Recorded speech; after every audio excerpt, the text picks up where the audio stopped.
Ahojte, vítam vás pri sledovaní ďalšieho videa na kanále Labko cesty. V tomto videu by som sa chcel venovať povelu ku mne a ako som učil ja Marliho povel ku mne. Ako som spomínal, je to najzákladnejší povel, ktorý má pes ovládať a zároveň je to pre psa veľakrát ten najťažší povel, aký má urobiť. V predchádzajúcom videu som rozoberal, ako ja delím povel na privolanie ku mne. Marli, poď ideme. Že ho delím na ako keby 3 fázy, 3 časti. Privolanie na meno, potom povel poď sem a povel ku mne samotný. Prečo to tak robím? Ak to chcete vedieť podrobnejšie, tak si pozrite predchádzajúce video. V tomto videu sa budeme venovať iba čisto, ako som ho učil. Čiže poďme na to. Začal som od šteniatka, hneď ak prišiel domov. Ten najzákladnejší povel, a to je v podstate privolanie na meno. Čím sa on učí svoje meno a vie, že zároveň, že má prísť ku mne. Marli!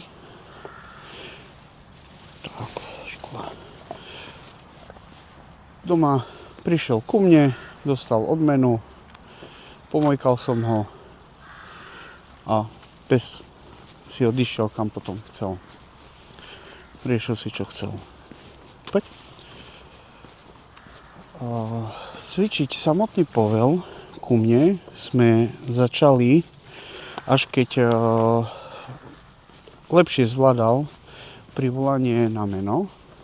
A riešili sme to tým spôsobom, že zobral som ho na ihrisko, tam, kde je najmenej rušivých elementov, ktoré by ho mohli ako keby vyrušovať a odvádzať jeho pozornosť. A tam som ho upol na zhruba 15-20 metrovú stopovačku. Trošku sa vyhrali, nech sa trošku unaví, nech nie je taký plný toho nadšenia hneď. A začal som párkrát privolávať na meno.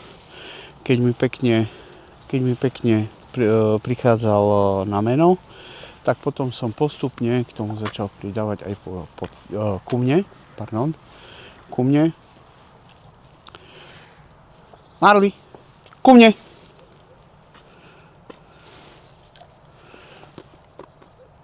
Voľno. Prečo som to takto riešil a neučil ho samotný povel ku mne? Bolo to preto, lebo si nechcem ničiť povel ku mne, akým psík si spojí ten samotný povel ku mne s tým, že má prísť, je niekedy možno obťažné, a takto je to lepšie ako pre vás, tak aj pre toho samotného psa. A potom som už začal vynechávať to oslovenie na meno a začal prichádzať len samotný povel ku mne! A psík si to takto pekne spojil. Voľno. Takže takto nám to nejako funguje. Ešte to stále precvičujeme. Čo sa týka precvičovania, chápem, že nie každý má čas mimo venčenia ešte ísť párkrát do týždňa na nejaké